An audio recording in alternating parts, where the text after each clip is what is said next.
Welcome to episode 7 of Two Pentecostals and a Microphone.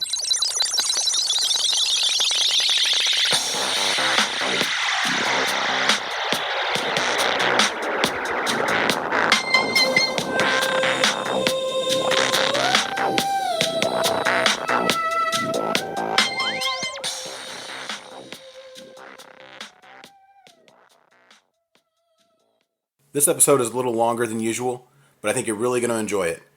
We're going to talk about Bryce Kyle's journey from a hardline Baptist to a tongue-talking apostolic. Thanks for listening, and welcome to the Bryce Kyle experience. Okay, so Bryce, I know you fairly well, I feel like at least, but I don't know everything about you, and our audience doesn't know very much about you, right? Other than what they've heard of on the last few episodes. So tell us a little bit about yourself. Well, my name's Bryce Kyle, Bryce Aaron Kyle. I have 3 first names. I should be a NASCAR driver. The guys at work make fun of me a lot because it's like Ricky Bobby, you know. Right. It's Bryce Kyle. But unfortunately, I was blessed with 3 first names. I've had that burden for most of my life. We all have our cross to bear, right? Yeah. I was born, I'm getting ready to turn 34. My birthday is actually, well, when this airs, it will probably have just passed. Happy birthday. Yeah, thanks. So I'm 34, or I'm getting ready to be 34, or I'm probably 34 now. Right. It's weird. We're recording this 2 weeks ago. Time travel. It still messes with my head. Yeah. Okay. I grew up in the church most of my life, just like Jaredith. It started out very early age. My parents, I was born, and then my brother, then I had a younger brother. And as soon as my youngest brother was born, they got a divorce. And I was really, really little. So I was probably like 7 years old when they got divorced. And it was just like a clean break. It was just like the split. We moved to a different town. Wow. And my dad stayed where he was at. And so we actually moved in with my mom's parents, my grandparents. And my grandma was a very devout Christian and was heavily influenced my life in my early walk with God, to go to church. So she brought me to church all the time. I was baptized after that, probably a couple years after my parents got divorced.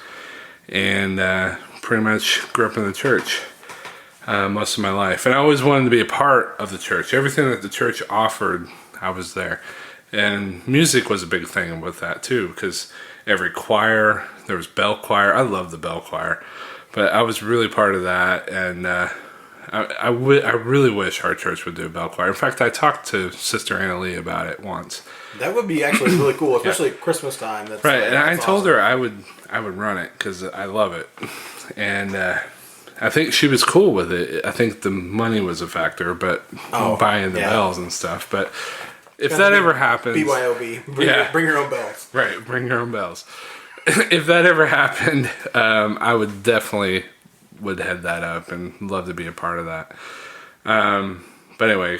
That all stems back from the first church I grew up in, which is First Baptist in Columbus, Indiana. It's really a really cool church, actually. If you're ever in the Columbus, Indiana area, you really need... Well, first of all, not a lot of people... Some people know this, but not a lot of people know this. But Columbus is really known for their architecture. And they have some really awesome buildings. They really do. But their churches... If you ever been inside their churches or seen their churches, and I'm talking, there's North Christian on the north side of town, there's First Christian downtown, and then First Baptist. Those 3 churches are architecturally phenomenal. First Baptist, the one I grew up in, actually their sanctuary, they have I don't want to say replica, because the way they designed it, the way the architect designed it was, it's all made out of brick, but it's supposed to represent the torn curtain. Oh, wow. Yeah, and so it's really cool. Anyway, so I grew up in that church. And I was always a part of everything, like I said. And then when I became a youth, I was part of the youth group and doing all that. I had some really cool experiences with God when I was younger. Some very supernatural experiences. One in particular was what I feel my calling.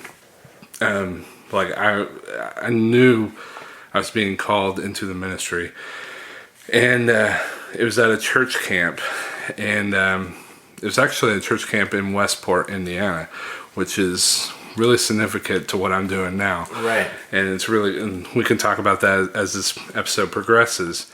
But this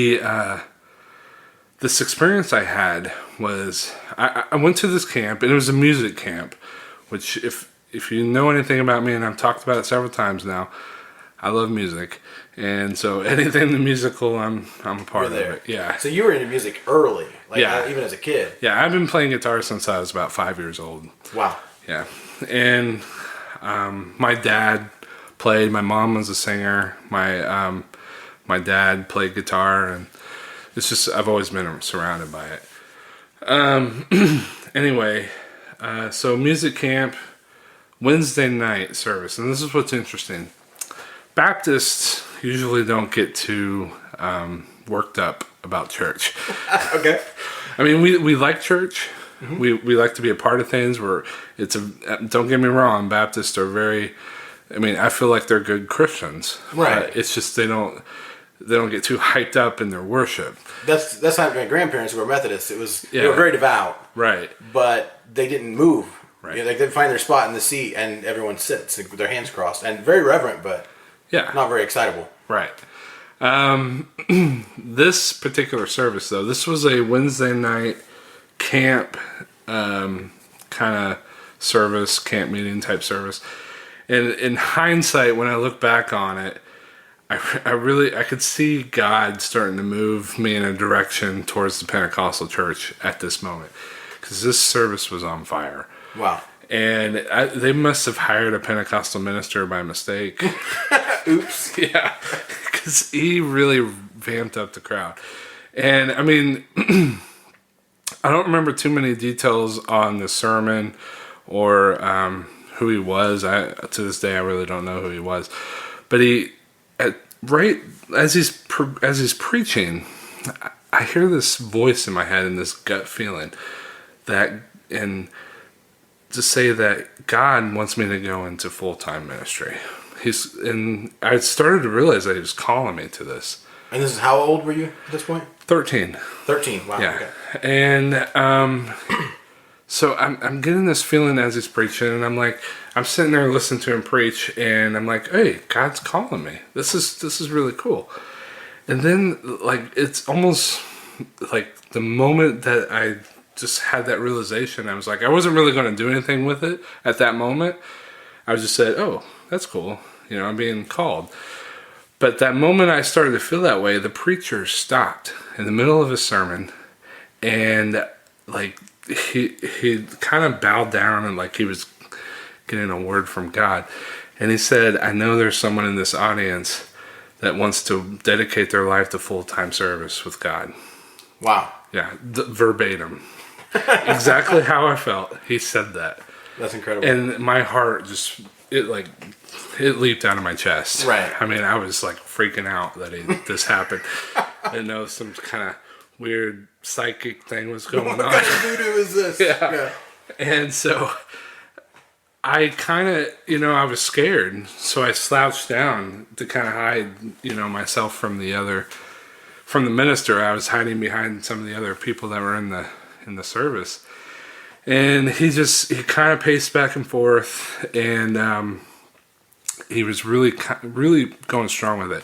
I think at this point he was starting to do like an altar call, and he was inviting people up to, to pray and stuff. But he kept pushing the issue. I know there's someone here. And then that didn't work. I didn't go up. I knew he was talking about me. I didn't go up. But then he said, if I remember correctly, he almost pointed at me. But I know he looked directly at me. Our eyes locked. But he goes, I know you're afraid. You're afraid to come up here. But God is going to honor that if you do. And I knew at that moment that I was called out. Right. I was singled out. Can't hide anymore. Yeah, and he was looking right at me. And I think he pointed too. And Wow. and so I got up and I dedicated my life to full-time service with God. I wanted to go into the ministry. I wanted to be a pastor. That was what I felt my calling was. From that moment to where I'm at now, my life took like a major detour, if you will. 40 years in the wilderness or Yeah, something? yeah. It was. I would say it was 17 years from that moment to when I began at the Apostolic Church. Wow. Yeah. I call it, you called it your falling from grace. I call it my wilderness period. Yeah. You know, I'm kind of wandering. Well, you were trying to find something still. Yeah. I was just kind of, I don't know what, I was asleep or something, but you were walking, you just didn't know where you were going. Yeah. But I remember how proud my grandma was. And one of my biggest regrets in life is she passed away before she could ever see me become a minister. Right. And I know how proud she was of me making that commitment on my life. In fact, I remember we had a service back at First Baptist there was an evangelist that came in that also was a writer, wrote a few books. And my grandma invited me to the, I think it was like a Wednesday thing, invited me to it. And so I came and she went up to him and started talking to him about what I did at the camp. And right. It embarrassed me a little bit, right. but it was still, I knew how it's proud good to know. Yeah, she's proud of you. How proud, that was a very proud moment for her. And we've never had a minister in our family, so it was kind of a big deal to her that I was going to go down that route. So my plan was get through high school, go to Bible college, probably my Taylor University was my idea, and then go to seminary and, take the formal, get the credentials I need to become a Baptist minister. All right. Yeah. None of that happened. None of that happened. None of that happened. So, knowing that, you were started out in the Baptist church, you committed your life to full-time ministry, and then you left the Baptist church eventually. So, how did you end up going from that place of commitment to full-time ministry as a Baptist pastor, at least in your mind, to where you are now? Okay. Well, my family ran into dire straits, if you will. My mom always struggled. I mentioned that my parents got divorced, but my mom went back to school. And she worked, she worked all the time. It really supported us. And she was a great mother. She just ran into some major financial issues at one point and forced us to move. In fact, we had to move in, and if my mom's listening to this, I forgive you. It's not an issue anymore. But we moved in with her boyfriend. Okay. And they eventually got married. But that's another story. But we moved in with her boyfriend, and it was just a 1-bedroom apartment.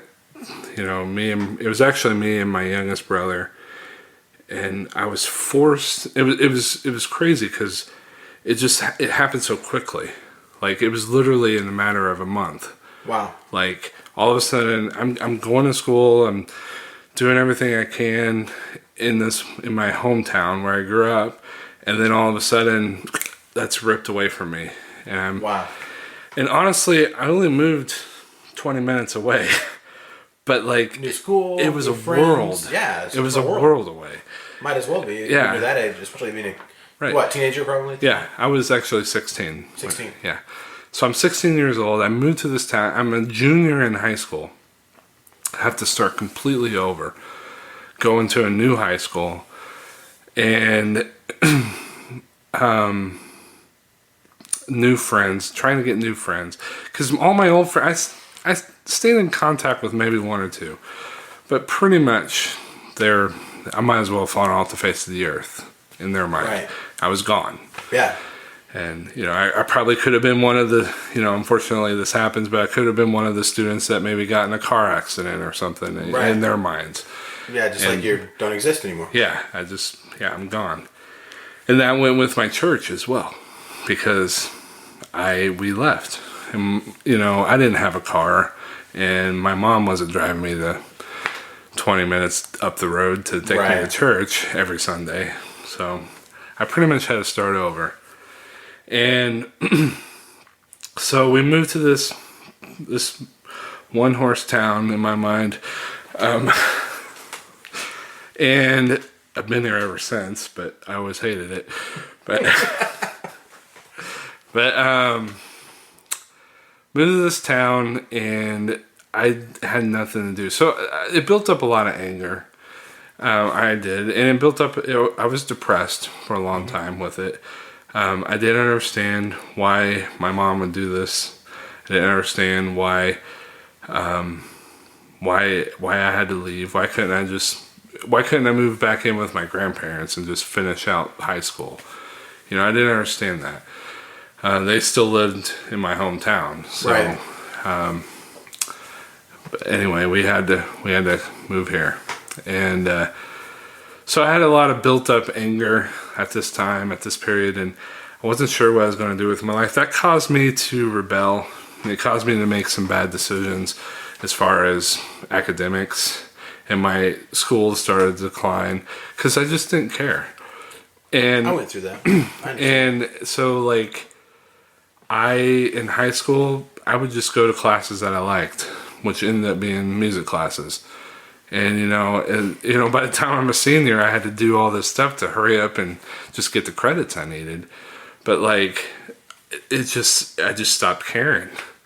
And so, and it's funny now where everything's turned around, but, then I really just didn't know how to process everything that just happened to me. And the way I can do it was just kind of closing in. Fortunately, there was a coffee house here in town, and it's a funny story how I just ended up there. I think it was me and my brother. We were walking from the library, walking in the downtown where the coffee house is at, and I thought it was a bookstore because they used to have books and stuff in the front. In the window. Yeah, and so I walked in thinking it was a bookstore. And I love to read, and so I was like, hey, cool bookstore.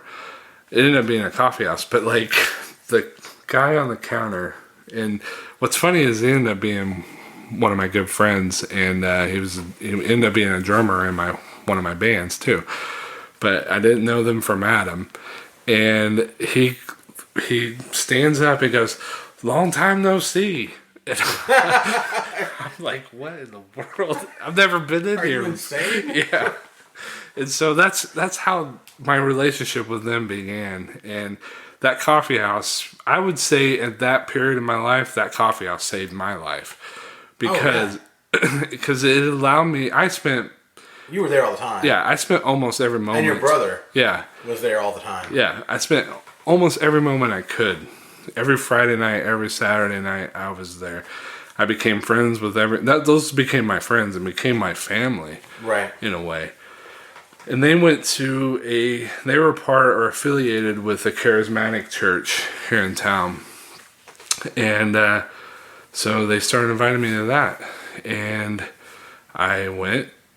What's funny about that is there's some times in my life where I feel like I don't know if I just I worked up the nerve so perfectly because I'm such a reserved person. If you knew me, I'm quiet, but I'm not an extrovert really. Right. I'm kind of more introverted, and I'm real more into you have to get close to me for me to open up. Right. And but there's a couple incidents that I've done that I'm I even shocked myself. I couldn't believe I did this.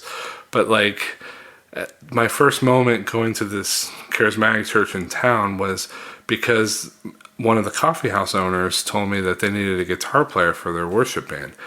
And so without me talking to the church at all, anyone in the church, I just showed up with my guitar. for practice. That's awesome. And here I was, and that's how it began. And it worked. And it worked. Yeah. They didn't ask you to leave? No. They didn't? Oh, wow. They just said, "Hey, Okay, yeah, fine. you're welcome. Come on." So That's awesome. So I started playing guitar in the worship band at I this never heard church. that story. That's great. Yeah, and that's how that began. And I was in that for a few years, and then I met my wife, and everything changed. For the better, for the worse at the beginning, but Right. for the better. My wife grew up Apostolic Pentecostal. She was a Pentecostal girl. In my mind, this meant she wore skirts all the time and no makeup, and I don't even know at the time. I mean, don't get me wrong, she was attracted to me, but like, that wasn't my ideal Right. girlfriend. I didn't want to. That wasn't who I envisioned myself being with.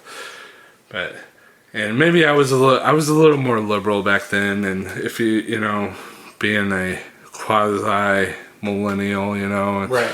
I came of age at the beginning, in the early 2000s. So I was kind of more progressive in that way, and that's how I envisioned my life going. Someone that was going to go to music festivals with me and all that. My wife has never, besides this ones I've taken her to, had never been to a concert in her life, and I was just like shocked by that. And where I grew up with going to concerts all the time, and that was part of my daily life. But anyway, so I met her, and she's an Apostolic Pentecostal. But something interesting with her, she was kind of on her way out of the church a little bit. Not on her way out of Christianity, but just on her way out of the Apostolic Church. And so I took that opportunity to kind of wedge myself in between her church and me, so to speak. You're trying to guide her toward What I was doing. away from Yeah. what you saw probably is something Yeah. kind of crazy. And you were used to our kind of worship and stuff like that because you've been going to charismatic Yeah, I've been church. going. I was going for a couple years now, and I'm exposed to the gifts of the Spirit, Right. like that is speaking in tongues. But I'm also exposed to like prophecy, Right. and healing, And more active worship. Yeah. Outgoing. yeah, But not the dress Right. the dress and all that kind of stuff. and speaking in stuff. tongues wasn't like a salvation issue. It wasn't a issue that you had to do this as a sign. So they didn't necessarily equate speaking in tongues with evidence of the infilling of the Holy Ghost. Right. It was more like it was one of the gifts. Yeah, it was one of the gifts, and not everyone needed to speak in tongues. Right. This person could speak in tongues, and this person could prophesy, or this person could discern spirits. Okay. It wasn't like this. Everyone had to do everything, or everyone had to speak in tongues, or It was just one thing that Yeah. some people do. yeah. It's whoever God wanted to gift that person with. That's Right. what they got. So I had all this in my mind as I'm getting to know her. But anyway, and I'm playing music in this church, and she's getting ready to leave. She's in her kind of final processes of actually leaving. She'd been going sporadically, I suppose, during that year, and she was kind of getting out. So I used that as ample opportunity to say, I like this girl. I want to be with her. Come with me. Hey, I play music in this church. We Right. worship in the same manner that you guys worship in. Come on. And it's free. You don't have to wear skirts. You don't have to. You can cut your hair if you like. We're not forcing you to do these things. Show up. Show up. And a lot of times I went to church in jeans and t-shirt, and it was no big deal. And flip-flops. I wear flip-flops. I made it like my life goal. I've changed it recently because my feet are really bad now, and it's probably because of this. But I went like 2 years without wearing a single shoe. Wow. Yeah. And I also didn't cut my hair and all that stuff, but I was a hippie for sure. I was a hippie minus the drugs. Right. Yeah, right. I love the music and the culture, so to speak. Right. But I never did drugs or anything. But yeah, it was probably a good 2 years. I didn't wear a single pair of shoes. Wow. In fact, I got in trouble at high school because you had to wear. It was part of the dress code. You had to wear shoes. So you got in trouble every day for 2 years. I showed up every day with those shoes. That's because I didn't care. I was going to do it my way. But anyway, so I wore flip flops all the time. That was my thing. I still wear them occasionally now and then, but I do wear shoes now. I have to. My job requires it. But anyway, so I pull her out, and things are good for a little bit. But the problem is she grew up Apostolic Pentecostal, and she has these beliefs like burned in her, like they're. She's been indoctrinated. Yeah, and so I got to this point where I need to rescue her. I need to get her out of this cult, and get her out of this manipulated atmosphere that she's in. And so I made it my life's mission to rescue her, and I was going to do everything and anything in my power to do that. In fact, one of the I still have it. One of the first, and I think I showed it to you. One of the first books I ever bought was "Help, I Believe in Tongues." Oh yeah, yeah. It was funny, but that's how it is actually titled. It has the exclamation point. But That's hilarious. Yeah, but so I read that, and I was still in high school. I was a senior in high school when I met my wife. I was getting ready to graduate, but so I bought this book as a senior in high school, and I'm already starting my work to get her out. This work took 10 years, by the way. And wow. I'm not going to take 10 years to do this podcast to tell you about it, but it was something that I felt like it was a noble cause on my part. And because I grew up, I actually had pastors tell me that as we would drive by a certain church, or if we were walking or something, he would, and a lot of times we'd be going to like a restaurant with our pastor or something, and he'd be driving and he'd say, that church there is very heretical, and he's referring to Pentecostal churches. Wow, not surprised, but yeah. And so it's like there's these little subliminal things happening there. Right. And there was another instance where I'm in hindsight, I knew what God was doing. Right. God was showing me things little bit by little bit. Yeah, line upon line, Yeah. precept upon precept. And leading me to something bigger and greater Right. than I would ever experience in my life. But there was a moment, I bought I was probably 15. I bought a commentary on the Book of Acts. Oh, yeah, you told me about this. This is interesting. It just kind of blows my mind still. Yeah. Go ahead. But so I bought this commentary on the Book of Acts, and I was actually kind of happy about it because I think it was actually the very first commentary I ever bought. And I bought a commentary, so in my mind I'm thinking, I'm getting ready to do some major Bible study here. And so it was on the Book of Acts, and I take it to my youth pastor, and she said that I really needed to be careful with this because the gifts of the Spirit were for that time, and they're no longer applied to our lives today. Now, this is in the Baptist church? This is a Baptist church. So she's a cessationist. I know I'm going back and forth here, but right, yeah, okay. Yeah. So she believes no longer are the gifts for the church. Right. They were just for the first church. Yeah. And I'm not sure when the cutoff was or how that logic works, but I do know a lot of people believe that, probably in the Baptist church. Yes. That the gifts aren't for today. Right. So be careful when you're reading this chapter of the Bible. Yeah. It's not really technically totally off limits. It's still in there, but be careful. Exactly. Just be careful. Yeah. And to me, that made me feel like I did something wrong by buying this commentary. First of all, it's funny now because, the petty things we think about, but like, as I'm buying this, I'm thinking, oh, my pastor will be so proud that I bought this book. Right. And then turn around, it's like, I just committed a major sin against humanity here. Yeah. It was just an innocent commentary on Acts. And honestly, it was definitely not a Pentecostal commentary. It was, it would have been Trinitarian, I'm sure. And I would have learned the proper things that, according to Orthodox Christianity, I would have learned. But right. But still, Acts is dangerous. Acts is dangerous. Exactly. Wow. Yeah.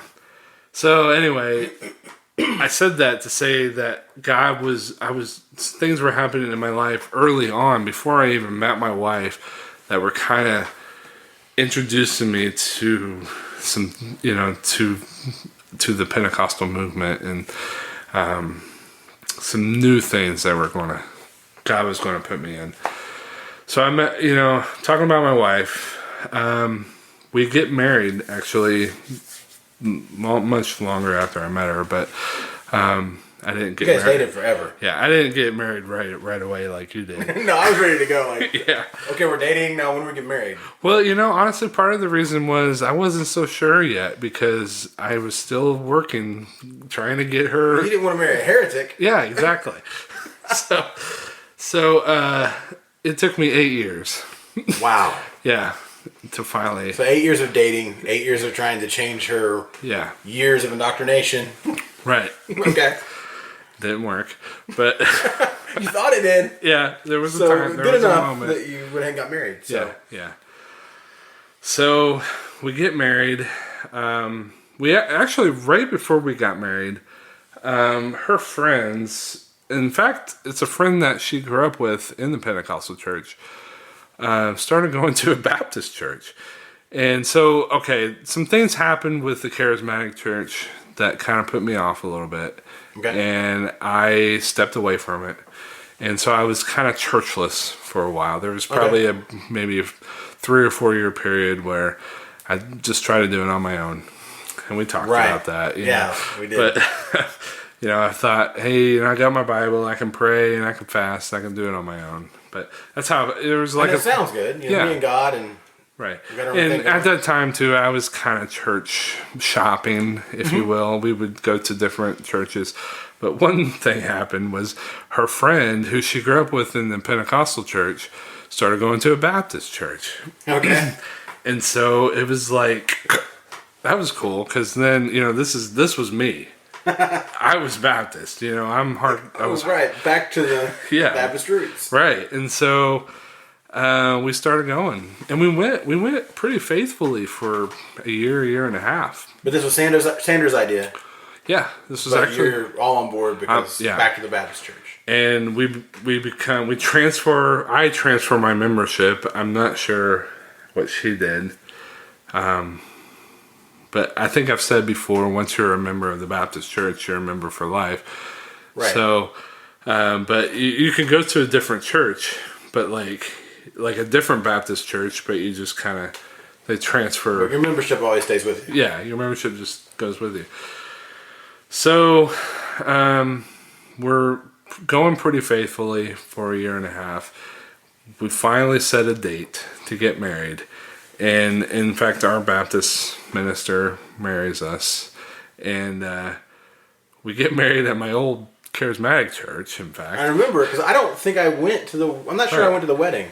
But my wife... She was the planner, the wedding planner. Right, was the wedding planner. Because I remember dropping her off there. Yeah. Which is interesting because, she probably hadn't spoken to Anne. And they hadn't been very close several years. Yeah. Right. And they were when she was going, Right. And I think they went to middle school together. Yeah, I think so. Yeah. And so this, out of the blue, I don't know if they ran into each other or something. I think they did. I want to say they ran into each other at like Walmart or something. It was something random.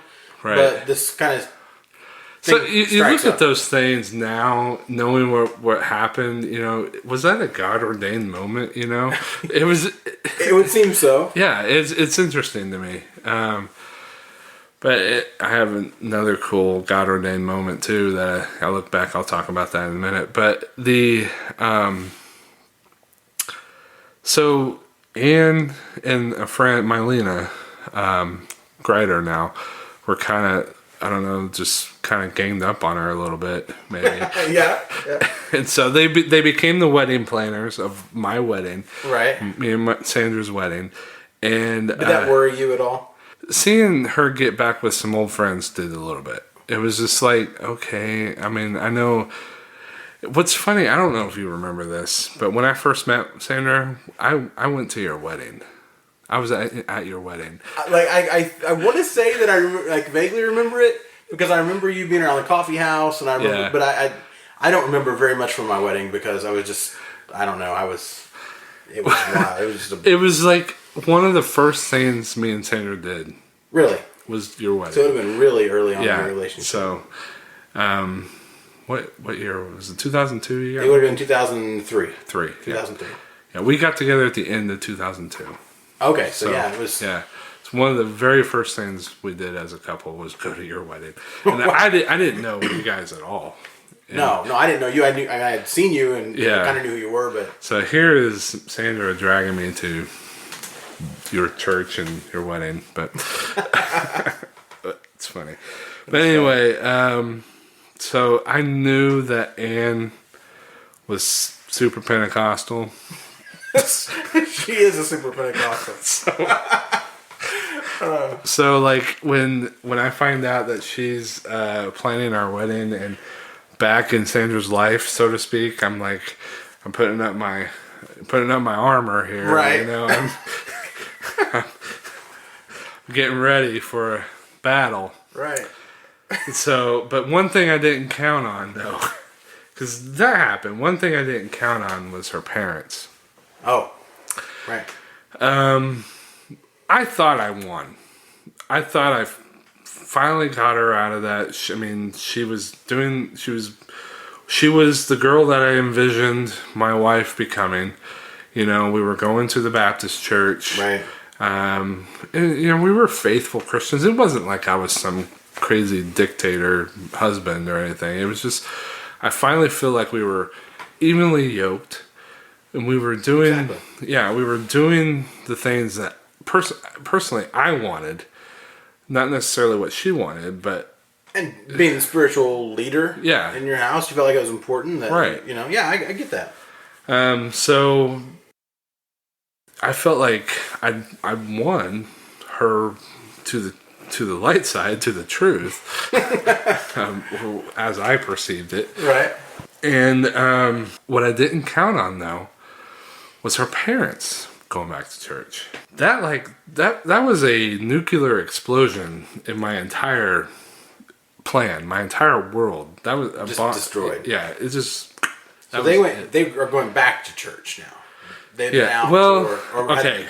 We get married, and her mom. This is kind of the quick story of this. Her mom. See, her dad passed away just a little bit before we got married, maybe a year or two before we got married. And this kind of Sandra's Sandra's grandpa, her mom's dad. Gotcha. Passed away. And this kind of got her thinking about her own mortality, and so to speak. And she decided that she wanted to go back to church. Wow. And she did not grow up Apostolic Pentecostal. In fact, she grew up Holiness Westland. Oh, yeah. And our Holiness Church, which are very anti-Pentecostal. Because of the oneness message and because of the gifts. Right. Oneness and gifts, yeah.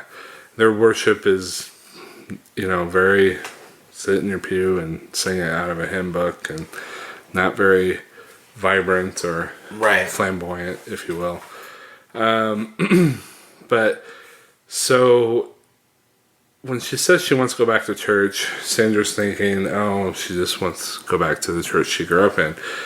No, she said she wants to go to APT. She wants to go to Brother Airwood's church. Okay. And Sandra was like ecstatic about that. So had they gone to APT before? Had they gone to the Tabernacle? Because I don't remember that very much. I remember Sandy and Ann being friends and all that, but I guess I don't remember. Did they go there before at all? No. Just Sandra had. Just Sandra. Actually, Sandra usually... See, her dad grew up in the Pentecostal church. Right. A lot of his family still went to the church. Yeah. And so that's her connection to it. Okay. And her grandma would oftentimes take her as a little girl. Okay. And so she grew up, in Sunday school, growing up in the Pentecostal church, going to all the conferences, like you said, and the youth HYC and the NAYC, all that stuff. She grew up doing that. It was about the time I met her that she was kind of getting away from that. Okay. But but her mom never went, and when her parents, as her parents, never went to church. Period. Okay. Yeah. And so she didn't. She grew up with her parents never going to church, and if they did, it was probably a Easter or Christmas kind of deal. Right. Okay. Anyway, so just out of the blue, her mom says, "I want to go back to church, and I want to go back, I want to go to APT. I want to go to Brother Airwood's Apostolic Pentecostal Church." So that's a hard shift. Yeah, for them. major shift. And I think it shocked Sandra, but it also excited her because this was an answer to her prayers. She had prayed for years, since she was a little girl, that her parents would go to church. And her dad would come back, because her dad backslid, and would come back to church. And, they would go together. I think she always just wanted to be able to go with her mom and dad to church. Right. That never happened to her as a little girl. So her mom starts going back, and then about this time, because her dad was, I mentioned that he backslid, and he backslid into the full extent that you can. That includes drugs and alcohol, right. And it was really bad. In fact, right about the time she was getting back together, they were contemplating divorce. Oh, wow. Because he wasn't going to change. And I think she even mentioned it to him. If Sandra told me right, that she mentioned it to him. And it was kind of a wake-up call for him. A little bit like, I'm about to lose my wife here. I got to get it together. The real consequences stare you in the face. It's right. So she wakes up. She'd been inviting him to church for a while now, maybe a couple months, and he was saying, "I don't want to go. I'm not going." He would use whatever excuse he would use it. But after this happened, she wakes up to go to church and is getting ready, comes out and sees him getting ready for church. Just out of the blue. Just out of the blue. And she says, "What are you doing, Dave?" And Dave goes, I'm going to church. I'm getting ready to go to church with you. Wow. It was like, I don't know if it was that Sunday. It was probably a few Sundays after he'd been going for a little bit. But he got the Holy Ghost, got refilled again, and quit drugs and alcohol cold turkey. Wow, that's incredible. Just by the power of the Holy Ghost. And just totally, did away with his old ways. And it's really awesome to see how much he's grown. Like, he is so intense. Oh, yeah. In his studies. I go over to his house. He's got... we bought him, me and my wife have bought him the Apostolic Study Bible. We bought him an NIV Study Bible, and he's got his other King James Bible there.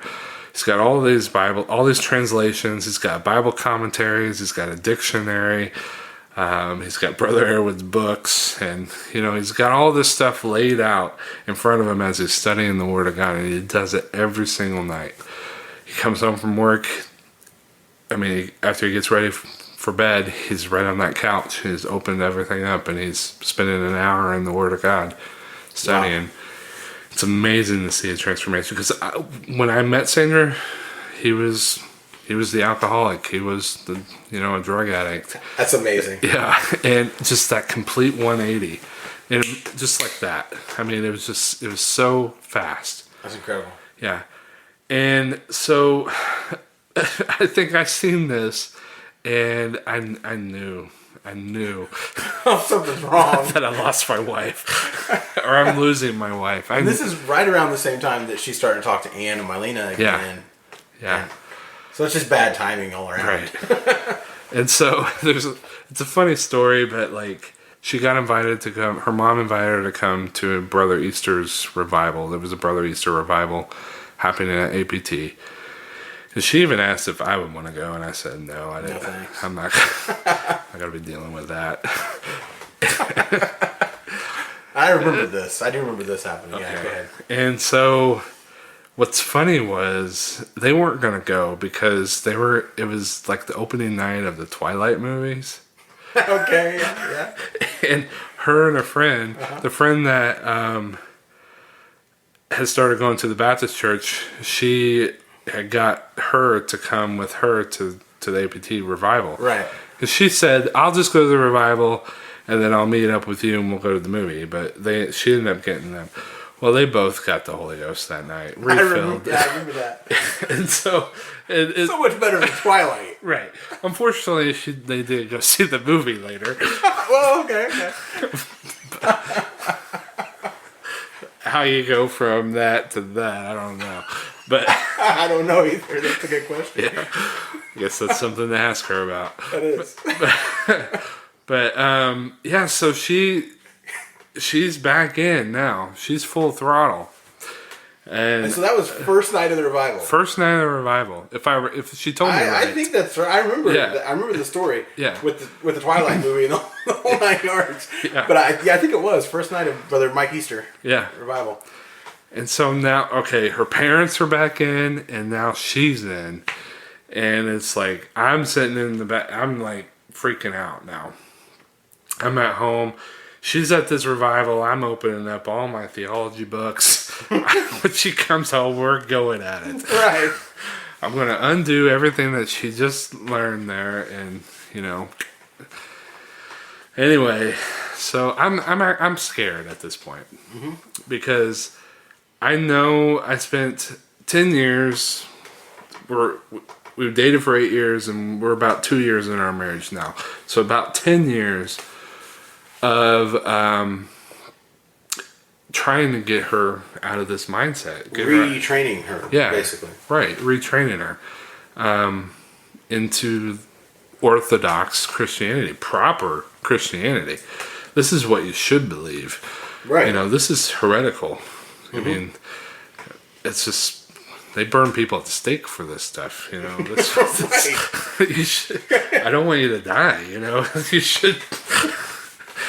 You should be, Orthodox Christianity through and through. But so I'm running scared at this point, and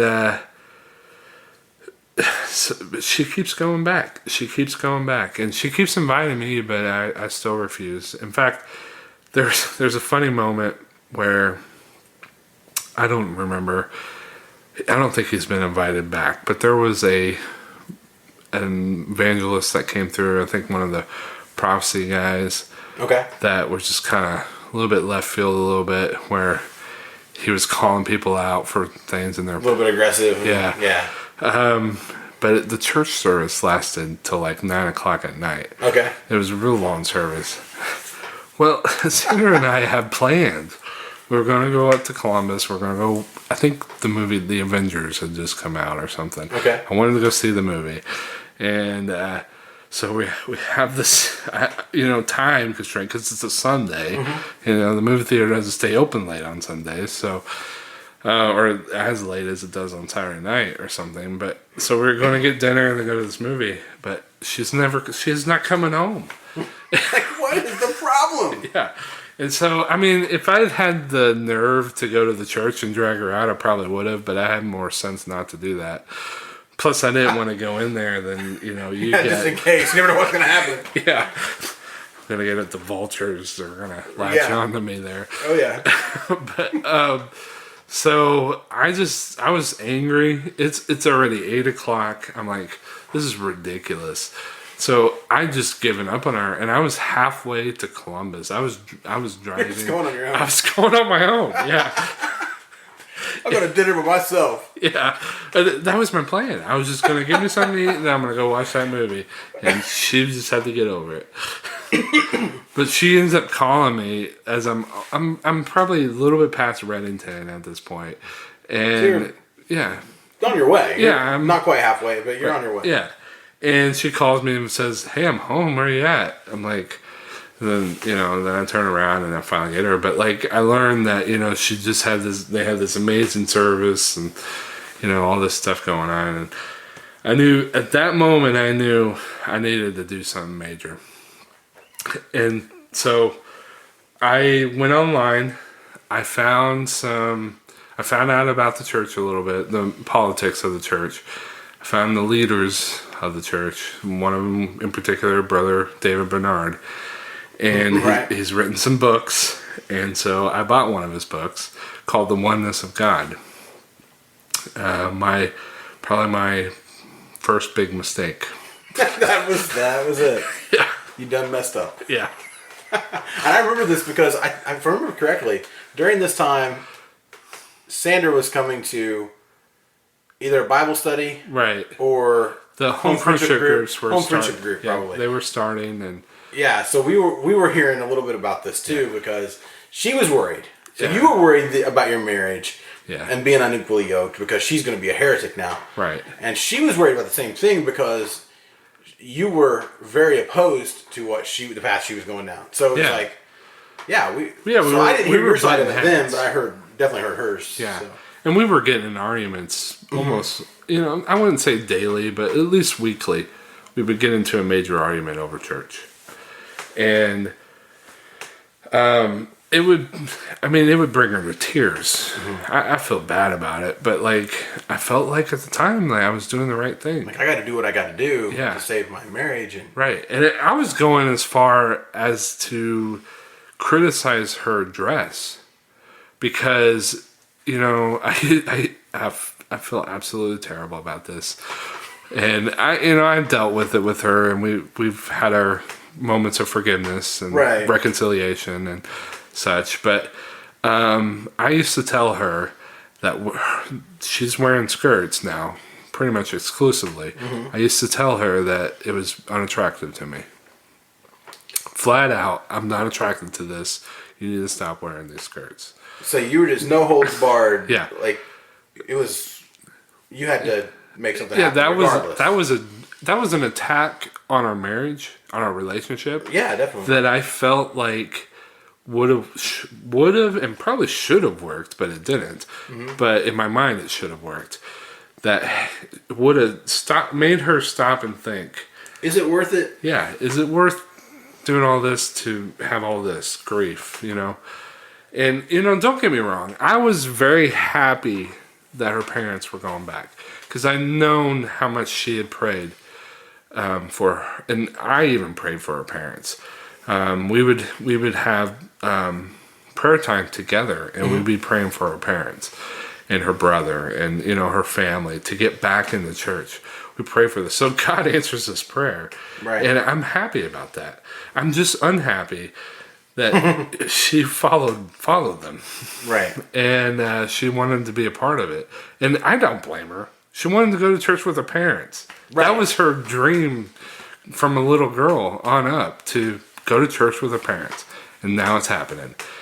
And so I do feel guilty for the grief that I gave her during that time, but I did at the time feel it was a noble cause, and I was doing in my mind the right thing. What you had to do. Yeah.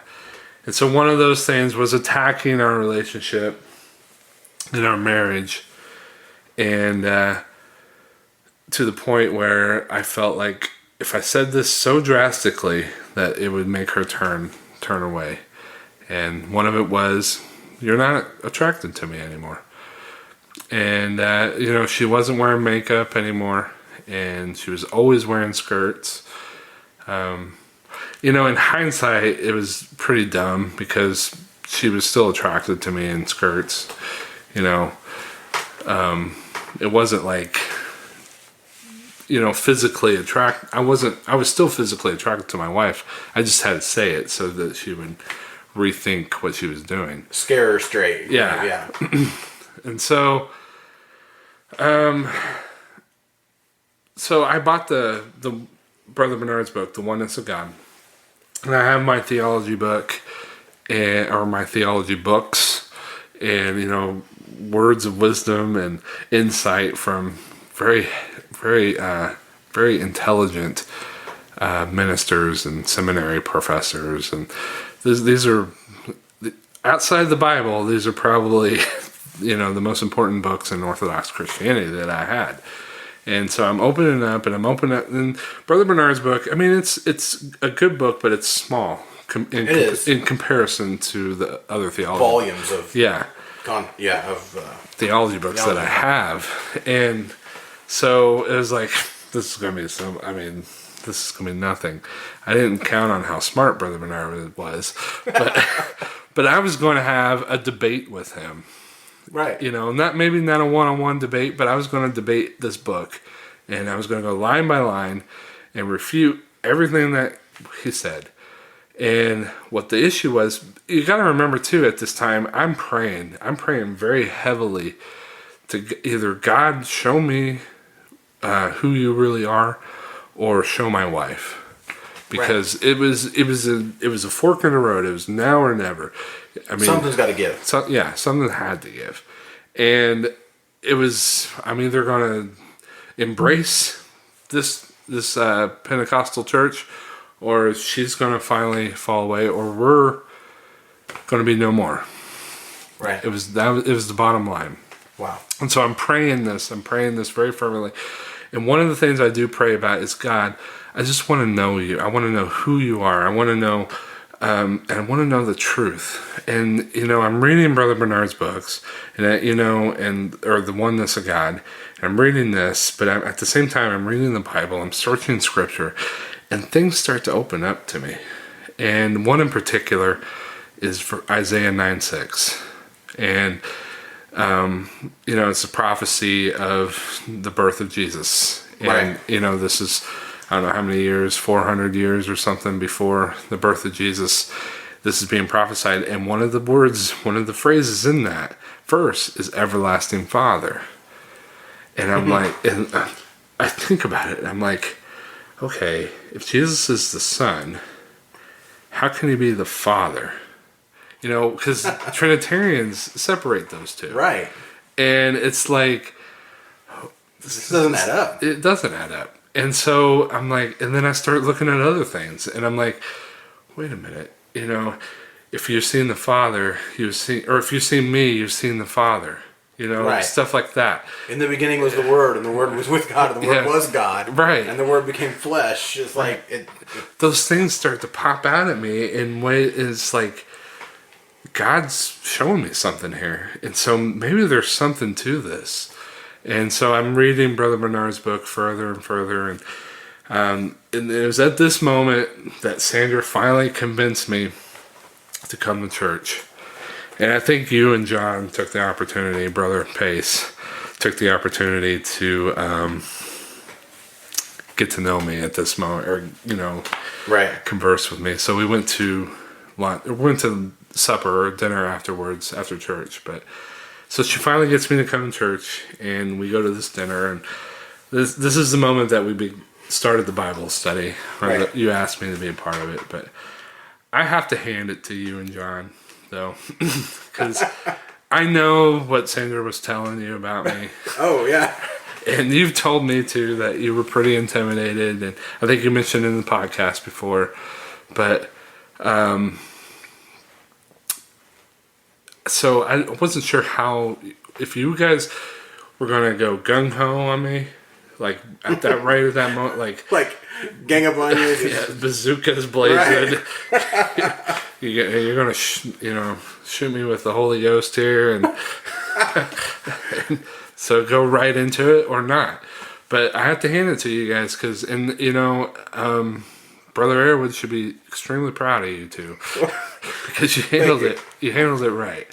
But you didn't care about that. You didn't even bring up God. You didn't. Well, we did at the end talk a little bit about it, but you didn't. You just talked to me normally. We had a conversation about music, if I recall. Yeah, and so, I actually do remember that. That's yeah. I was afraid. Part of that, I wanted to take credit for part of it and say it was maybe just a good decision, or it was discernment, knowing what to say and what not to say. And then on the other hand, I did know that you knew a lot more about the Bible than I did, and I was so part of me was afraid that I would get in over my head, and we felt that even going. Of course, we went into Bible study anyway, right. but going into Bible study, I knew that I felt like I'm not going to be able to argue my way, through to this guy. But we're going to sit down and have a discussion about it. Yeah. But yeah, so in the beginning, it was more like just a friendly conversation, get to know each other. And did we actually bring up the Bible study that night? Yeah. Actually, I think Brother Pace did. Yeah. He asked me if I would be interested in doing a Bible study. And I said, sure. I'm thinking too, because I'm still on the fence at this moment. I'm leaning towards the Pentecostal church and oneness, and because you've been reading Brother Bernard's book. Yeah, and I'm leaning towards it, but I'm still on the fence. There's still some things I'm hung up about, and I really went into that Bible study to maybe see if I can convince you guys to go with you. Go with me. Let's over here. Yeah. We're over here. It's a lot better over here. It's so orthodox and awesome. Right. Anyway, but I think you did. I don't know if it was you or Brother Pace asked me a question about Jesus, who I thought Jesus was. And I think my answer... John Pace. Because he asked this question a lot. Yeah. And so I think my answer was a non-answer, so to speak. Right. Because I was prepared for you guys to do this. And so I thought about it for a while. And this was towards the end of our dinner. And I think I said at the time was, I think we all believe the same thing. It's just a matter of semantics. Right. And it's just how you look at it, But when it comes down to it, we all believe the same thing about God. Yeah. And we've talked about that other times, Right. I still believe in one God. Right. I don't believe there's more than one God. Yeah. But you were still kind of Trinitarian, kind of. Yeah. And so, and what's funny is I felt like at the time, and I wrote this in a blog post, you can go back and read, but what's funny is when I answered this, I thought this was a very satisfying answer, and I was hoping that it would have wowed you guys into thinking, maybe being more open to Trinitarianism. What I didn't count on was you've probably heard that many times before. Oh, yeah, definitely, yeah. Yeah. And it wasn't the first time. It wasn't like some, I just gave like a very, a scripted answer, right. To that question. But you guys didn't fight it. You didn't even refute it or refute it at all, or had a rebuttal, right, so to speak. But what you did do was, hey, would you like to come to this Bible study? You kind of let that open at the table. So that kind of caught me off guard a little bit, because I expected you guys to fight back. I expected, I was going to throw this cheesy answer out and then see where it went. See if we took the bait. But it fell flat. Yeah. And so, I joined the Bible study, and rest is history, so to speak. Yeah. And now I'm full Pentecostal. Yeah, it's really a drastic shift from what we were hearing from Sandra. Like before you started coming, you were completely against it. You were trying to turn her away from it. You said a lot of arguments, a lot of that kind of thing. She was worried. You were worried. Right. It wasn't sustainable. Yeah. Something I had to give, and then I think it was obviously in retrospect you can see all along the way, like you said, even from back in Westport in music camp, it was from that moment even way back that God was directing your steps. Right. I think. And I think you were always, regardless of whether you went to the Baptist church or the charismatic church or even in between churches, you were always seeking after God. Yes. Yeah, I mean, the wilderness period wasn't a period of me going like off the rails Christianity-wise. I still was full head. You were still living it. Yeah, I was, and there was some aspects of my life that I needed to get right, but like it wasn't like I totally denied God, and Right. I was reading my Bible every day, and I was praying, and I still went to church, and there's just some emotional things happening and social things happening in my life that caused me to veer off Right. my path that I envisioned that I was going to be on. That included going to Bible college and seminary and becoming the Baptist pastor. Okay, so now you're not going to Bible college, not going to seminary. You haven't done that. Right. Now you find yourself in the Pentecostal church, but you still feel this call of God on your life, right? Right. That's never went away. And in fact, I feel like it's funny. I don't know if Brother Airwood listens to this podcast or not, but like when I first started really going full head to the Pentecostal church, to APT, I went to Pastor Airwood and I told him my intentions.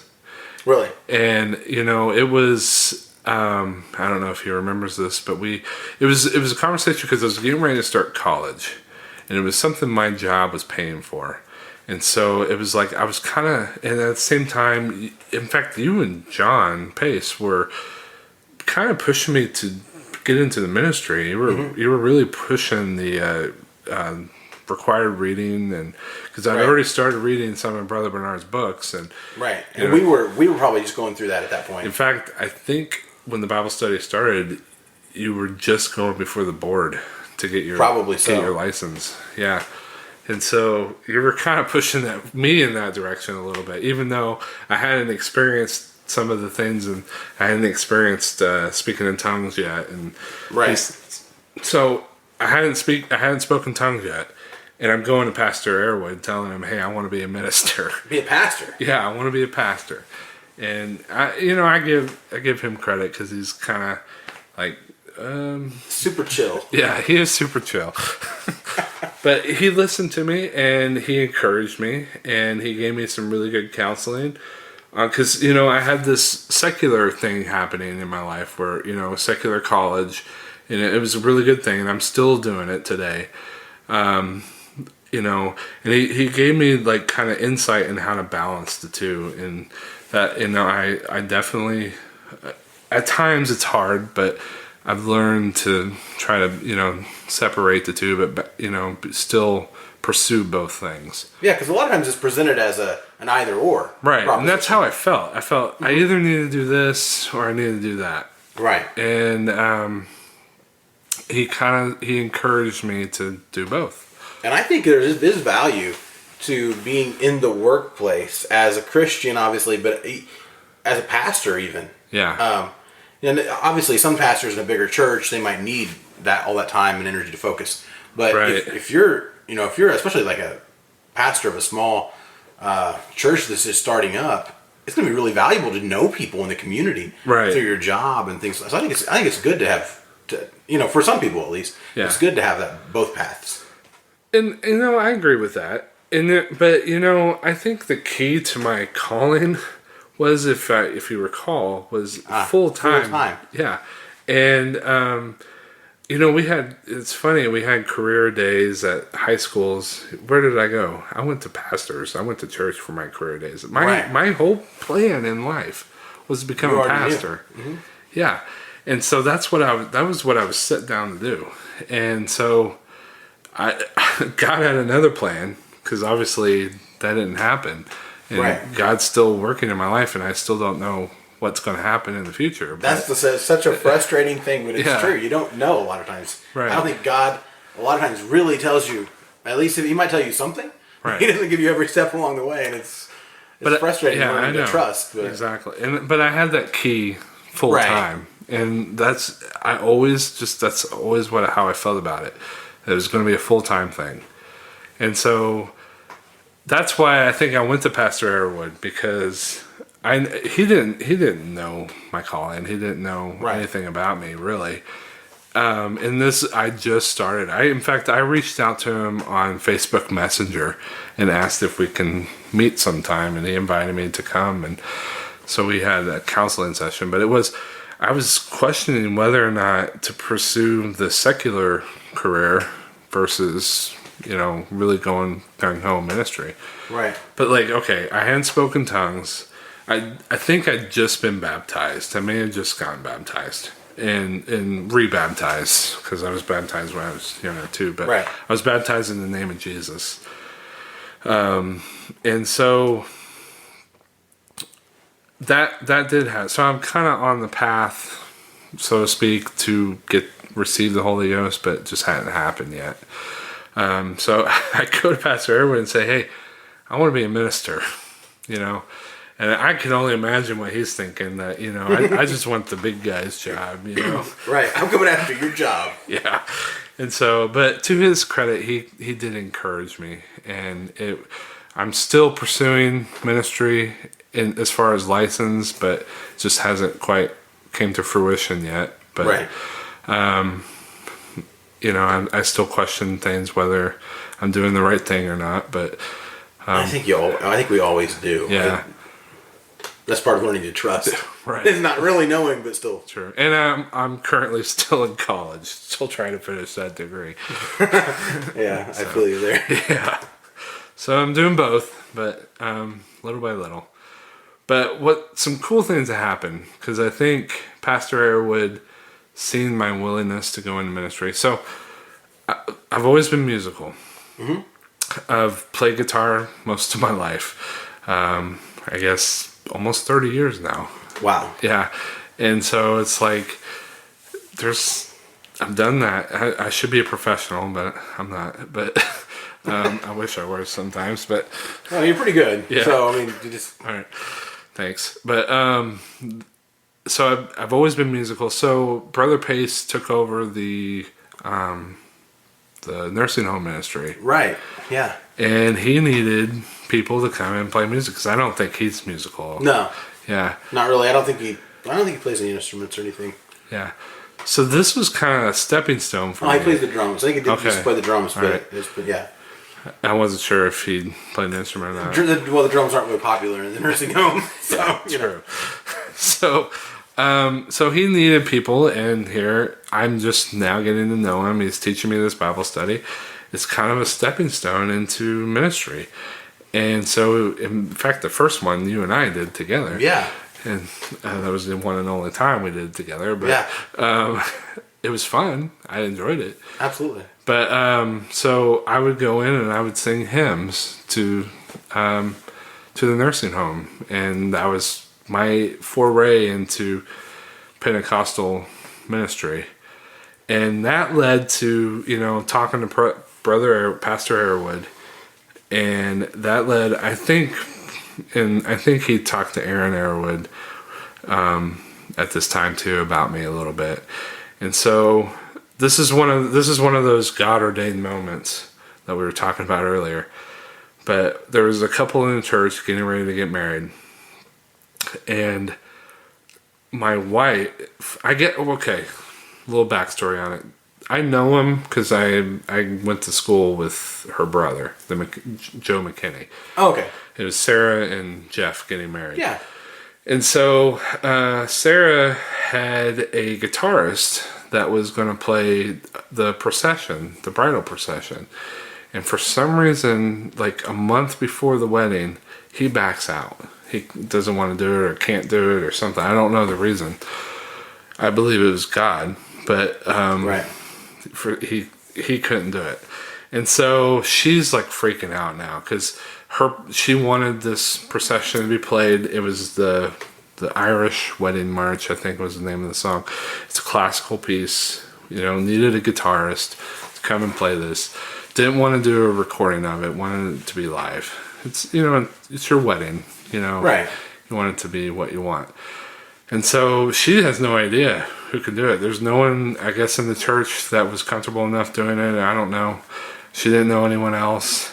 But she ends up running into my wife out in town at Dairy Queen, and she was expressing to Sandra all of her woes about the wedding coming up, and she I guess had mentioned, she did a little name drop there. Oh yeah. My name, and said, "Hey, Bryce plays guitar." And so your wife volunteered you. Yeah, pretty much. Oh, Bryce could do it. Yeah, and telling her how good I am, and this is 2 or 3 weeks before the wedding. This is like very last minute thing, and I listened to the song. She comes back to me in the story, and I said, "Yeah, I can do it." So I listened to the song, and it's actually a very difficult song. Yeah. It's classical, and so I look online for music for this thing, and I can't find it anywhere. And so I have to listen to the YouTube video and learn it by ear. Oh my word! And so I got like 2 weeks to do this, and so I do it. I'm like to this day I'm amazed with myself that I accomplished this. That's awesome. But like, it was actually just watching his fingers on the guitar, and I knew what notes he was playing, and I can hear it, and so I just picked little by little and finally got the song down perfect. This is the bridal procession. So this is when the bride first enters the church and coming. This is a big deal. You don't want to mess it up. Yeah, so I had to make sure it was perfect. But what's cool about this is, and when this was a whole God ordained thing, was the night of the rehearsal. We're having dinner. I'm actually just sitting at the table by myself, and Aaron, who's I guess I don't know if he performed the wedding or was just doing something in the wedding. He was there. Brother Aaron Airwood, was sitting with Matthew, his son, just talking, and I think maybe Brother Allis was there or something. Anyway, I'm just sitting at this table by myself. I don't know anyone. I just knew Sarah, because I just started really coming to church more. I didn't know any of these people, and they didn't really know me either. So they're not coming to sit down next to me. But Aaron, being Aaron, calls me over, and he sits. And so I went over, and we started having a conversation, and I think he found out a little about. I mean, he asked me what I was doing. He thought I was going to be a groomsman in the wedding. He thought I knew Jeff or something. Oh, okay. I don't even know. I mean, he knew I'd been at the church and stuff, but I don't think he really knew who I was. And so, I told him that I was playing the song. I was playing the Bridal March song, and he asked what I play. I play guitar, and I could see his wheels start turning. Right. And he asked me this question. He goes, You've been coming to church for a while now. And it's funny because he was asking the question, and I knew what he wanted. I knew the rest. Like, I finished his question for him because I go, when I said, see, you knew you've been coming for a while, and I said, when are you going to do something? Right? Yeah. That's funny. So it was like, I knew that he was going to ask that. I go, yeah. And he started to tell me about his church and, some of the things he needs. And then Pastor Airwood comes in. And Pastor Airwood, I've already been talking to Pastor Airwood for a while. He knows about all my musical. He's actually, I used to post a lot of YouTube videos on Facebook of me playing ukulele and violin and things like that. And he would he told Aaron all this stuff. And, how musical I am and all this. And so it kind of just progressed from there. Well, I consider that rehearsal dinner my audition for Brother Airwood. But so, I impressed him enough that he asked me to come and play music at his church. And what's significant about this church is in Westport, Indiana. Westport, Indiana was where that church camp was at, where I first got my call to be a full-time ministry. So you kind of come full circle, really. Yeah. From Westport, the calling initially, Right. to Westport, really getting involved in, at least in church ministry. Yeah. In playing guitar, leading worship, stuff like that at Westport. Wow. Right. It's an incredible story because you start when I'm 13 years old, and Westport is not a major city. It's definitely not a destination. It's out of the way, really. Right. And if someone's going to get called to Westport, it's like the dead end job, in my opinion. It's like, why am I being called here? Right.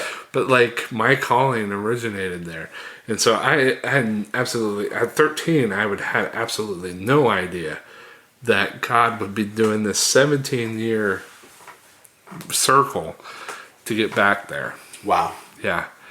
And things have progressed a lot there, and the friends I met and the people that I met and how I've grown in ministry, and I want to be a part of everything that happens, but I know at the same time, my time constraints are very strict. Along that line, you work your real job, or whatever, your day job, so to speak, which is at night, I think. Yeah, and then you also teach. You do the podcast. You got a lot of stuff going on. You want to? So you teach geometry? Yeah, I actually teach 3 classes. Okay. I'm kind of the weird person because we talked about being the jack of trades, but master of none. But yeah, that would be me in a lot of ways too. Yeah, I got you. But like, I have a lot of interests, I guess is what I so to speak. And one of my interests is mathematics. Not one of my interests. I have a lot as well, but that's not really one of them. But yeah, more power to you. I developed that interest because it became my job. Everything I learned in high school, I'm using now. And, my teachers were right. This is terrible. And so, there was things I didn't remember. I needed to go back. And so I started to study mathematics. And Independently. Wow. Yeah, on my own. I bought math books. Good for you. I'm weird. There's actually popular math books out, that people have written. And you mean popular in the sense that they're not highly theoretical. Not textbooks, but right. Just like they're not really that popular though. Right. Okay. It's okay. Yeah. What I meant was like, in the sense of popular culture, right? Yeah. Mainstream, yeah. Right. Accessible, more accessible. Yeah, I got you. So I'm just giving you a hard time. Yeah, all right, that's fine. So I bought these books and I started learning about math, and I realized how cool it really is, and how ingrained it is in our life, and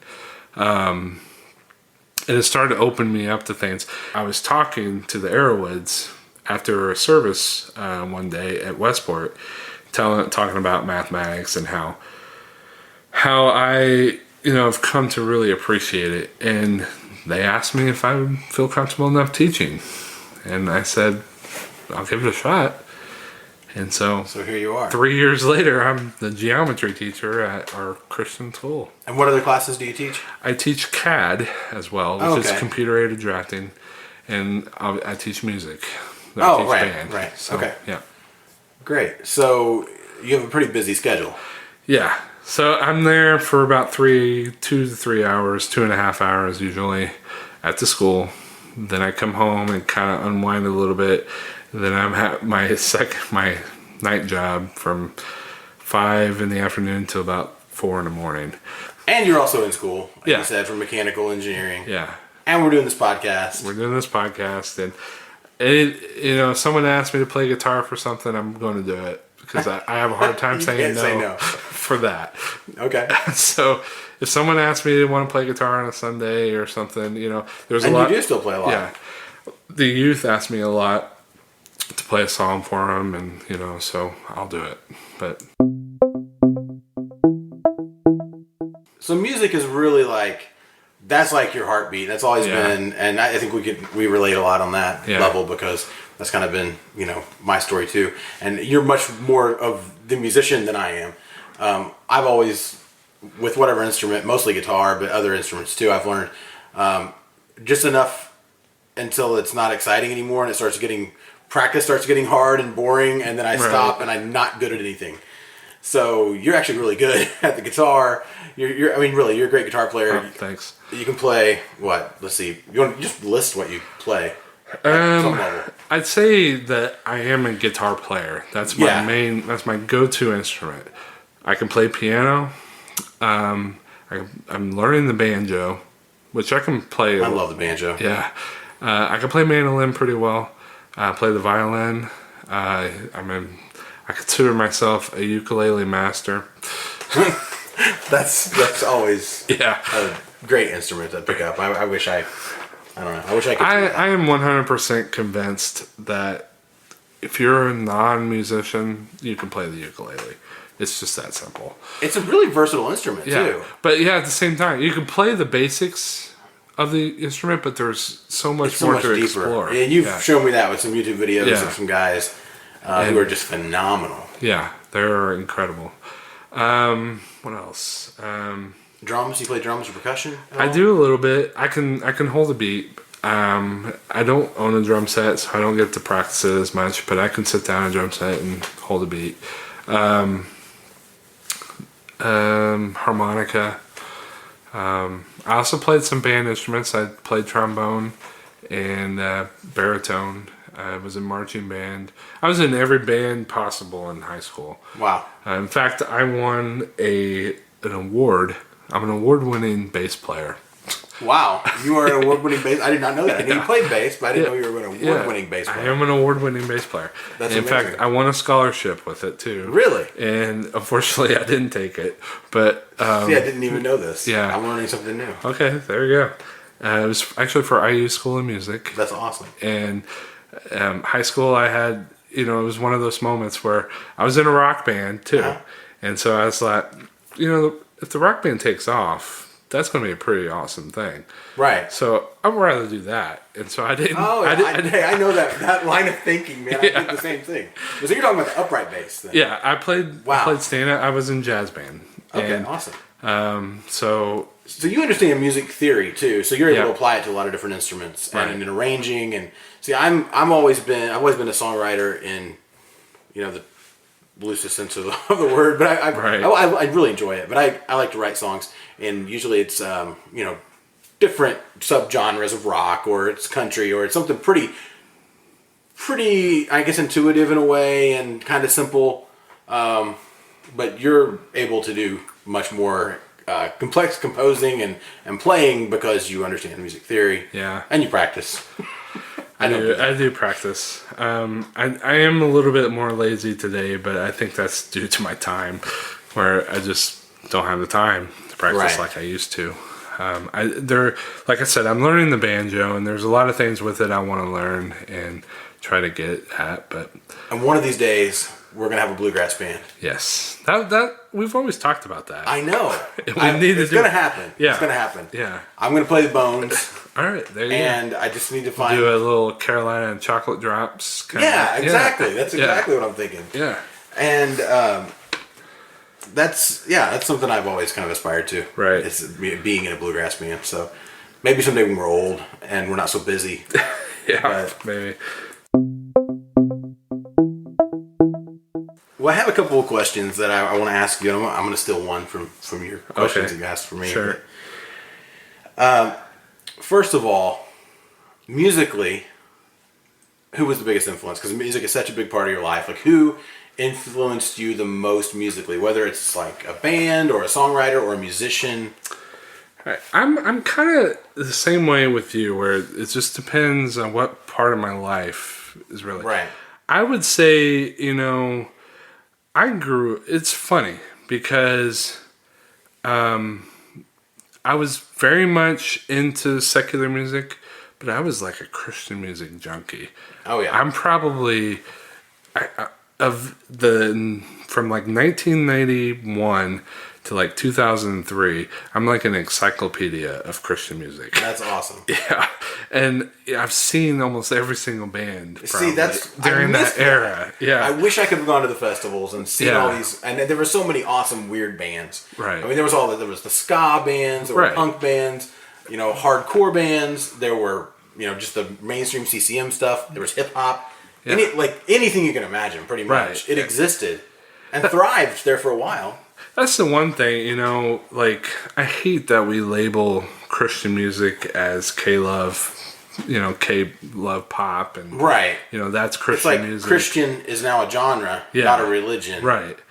And so, but it's just music, and it's every platform imaginable, that makes up Christian music, and it's unfortunate that the only Christian artists that are successful are the ones that... It is sad. Yeah. Now with the demise, really, of a lot of these big Christian festivals, and it's just the scene's different, and a lot of these other bands aren't surviving. Mm-hmm. But they don't really thrive. At least they might survive, but they don't thrive. Yeah, it's unfortunate. But yeah, so I grew up really listening to Christian music very heavily. One of the bands in Christian music that influenced me the most musically, and even lyrically, and just even I guess in a whole just influenced me was Jars of Clay. Oh yeah, and Jars of Clay was incredible. Yeah, and I don't think they're doing much anymore, but I'm not sure that they are. I know they're involved with some kind of clean water project. Yeah, they're doing some stuff like that. But they do a lot of charities. They do, work, but musically, I think they're gotten together recently and done a few shows, but they haven't done much. But I pride myself in seeing almost every tour that Jars of Clay had ever done. Wow, I've seen. See, I never got to see them. That's a band I would have loved to have seen.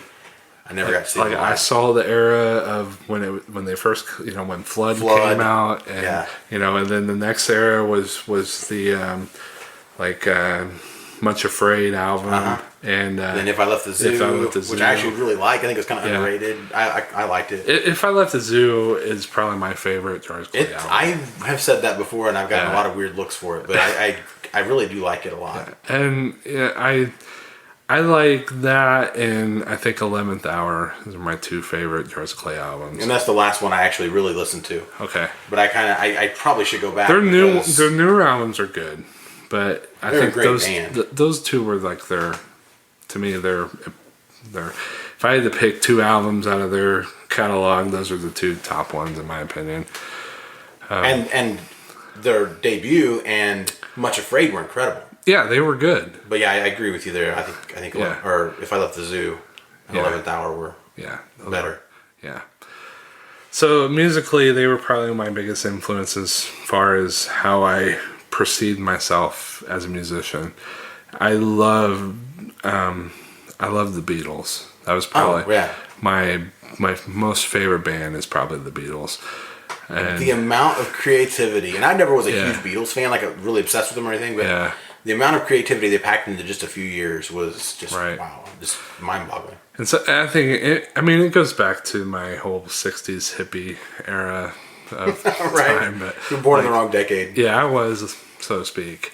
In fact, I actually got to see Paul McCartney in concert a few years ago, and that was a pretty big deal. But you're right. It's just the amount of creativity and the amount of 7 years that they put out. That's unbelievable. And it's just, they've influenced so much of what's in music today.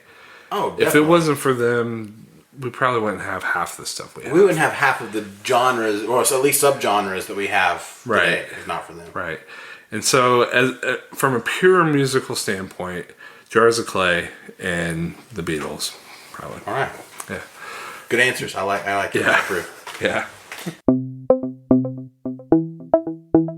So my next question is the one I actually stole from you. Okay. And it's kind of a spin, I think, on the Tim Ferriss question that he asked everybody. What book do they give away the most? Sure. So you can take your liberty with this. If you want to do what book you gave away the most, or which one you recommend the most, or which one impacted you the most. I know you're a big reader, so. Yeah. I tell you, I also enjoyed a lot Velvet Elvis. That was a good book. In fact, I'm giving it away to people. I have too. two. Actually, I have 2 copies right now because I'm going to reread it, and I know I'm going to end up giving one to somebody. So yeah, as far as books that influenced me the most, are you familiar with Joshua Harris? yes, Okay, he wrote a book called Dug Down Deep, okay, and it's about his theology, about his life, and how he came to that theology. And so, in fact, this systematic theology here is, he recommended it. Okay. And so that was one of the reasons why I got it. And All so it was, that book really shaped my theology, especially in the beginning of my walk with God and my life. I read a lot of fiction too, and I love classics. I read, The Pilgrim's Progress. Oh yeah, It's a great book. I know it's allegory, but that was a big influence on me. Let's see. I like Dickens. Mm-hmm. I can only read Dickens if I read it in an English accent. I know. I've tried with him, and I struggle. I have to admit, I do struggle with Dickens, because it's a little, I don't know, stilted or something. But yeah, and I love science fiction. I do too. And you can see my library of books, and it's mainly science fiction. Right. So I read a lot of Ray Bradbury when I was a kid. And, okay. Fahrenheit 451. Yeah. Okay. I loved Ray Bradbury. I loved I recommend these books to anyone. They're children's books, but they're like I wouldn't say children's books as in like Dr. Seuss, but like they're geared towards more, I guess, young adult, maybe middle school age kind of. But the Redwall series by Brian Jakes. Redwall? Yeah. It's just about these little creatures and he sets the story up as it's kind of medieval, it's kind of fantasy. Okay. But it's like Lord of the Rings, but with... Okay, now that sounds good. Yeah, with mice. Oh, okay, well, we can work with that. Yeah. So there's mice in in Chronicles of Narnia, I guess. Right. Yeah. So. It's that same line of thinking, and obviously C.S. Lewis. C.S. Lewis is incredible. And Tolkien. I 2 guys that I didn't mention in my episode, but I love. Definitely 2 that had an influence on me were Lord of the Rings and then the Chronicles of Narnia. Those series. Right. And, Mere Christianity and the Screw Tape Letters were probably my 2 favorite books in high school. Right. And both by C.S. Lewis. Yeah, right. Both by C.S. Lewis. And I reread them every once in a while. I probably read them maybe 10 times. So, each. Wow. So, so fair to say they have a pretty good influence on you. Yeah. But back to the Redwall series real quick. It's actually... I own several of them. It was a book I picked up in middle school that a friend of mine liked, and he just got me hooked on it. And I think it introduced my love for fantasy and science fiction. Like that's when I started. I went back and I read The Hobbit after that, and then I read Lord of the Rings, and so I enjoy those type of stories the most. But Redwall is actually probably 20-25 books. Wow. It's a big series. But, that's incredible. And it's all about the life of these little critters. Medieval mice. Medieval mice and badgers and moles and... Oh, okay. Yeah, it's interesting. Interesting. Yeah. I never read it. I may have to do that. Yeah. So it's middle school kind of targeted. Yeah. But an adult can enjoy it. I feel like it. I've read them as an adult. Okay. And, I still like it. Maybe it's because, it's just a nostalgic thing to me, but they're actually pretty... they're 400 or 500 pages long, each book, so... Well, I find sometimes, too, that, maybe it's just me being immature, but some of these YA novels actually read kind of brisk. I like that. They move faster. Yeah. And, the mole characters in his book, actually, he created a language for them. So they speak this really weird, broken English awesome. language, Like Creole. Yeah. Like English Creole. So he writes it as they speak. Oh, wow. So you're like, you have Like to somewhere between Mark Twain and Yeah. and Tolkien creating the language for right. Middle Earth. Okay. And so it makes them even more interesting to me. So Okay. they're really good Awesome. as far as fiction is concerned. Right. But, yeah.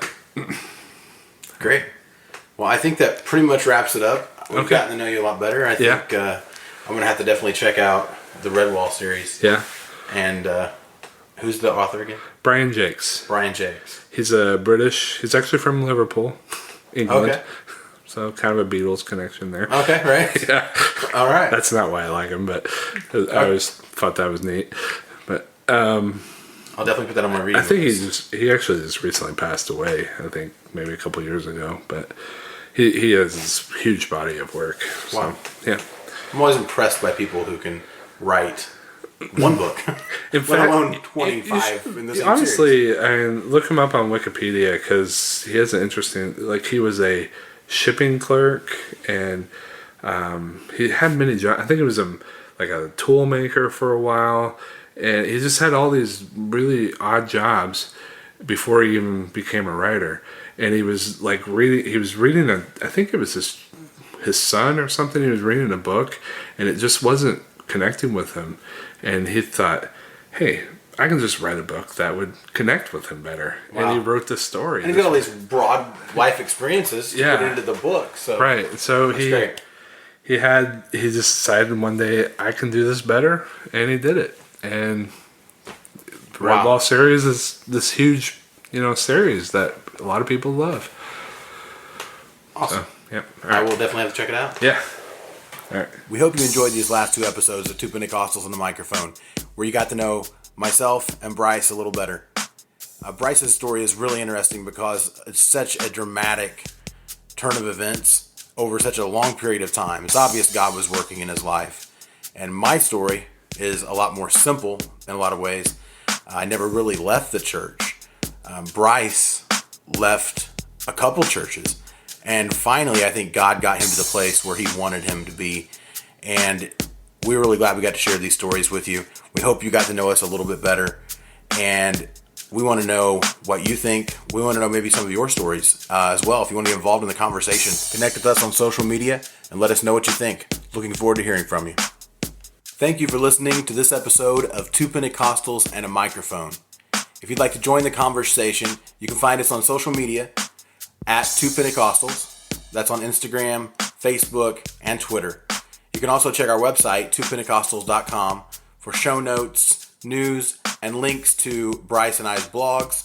Also, it really helps us out if you can go to iTunes and subscribe, rate, hopefully 5 stars, and leave a review. It really helps us get found in the rankings, and we truly appreciate it. See you next time on Two Pentecostals and a Microphone.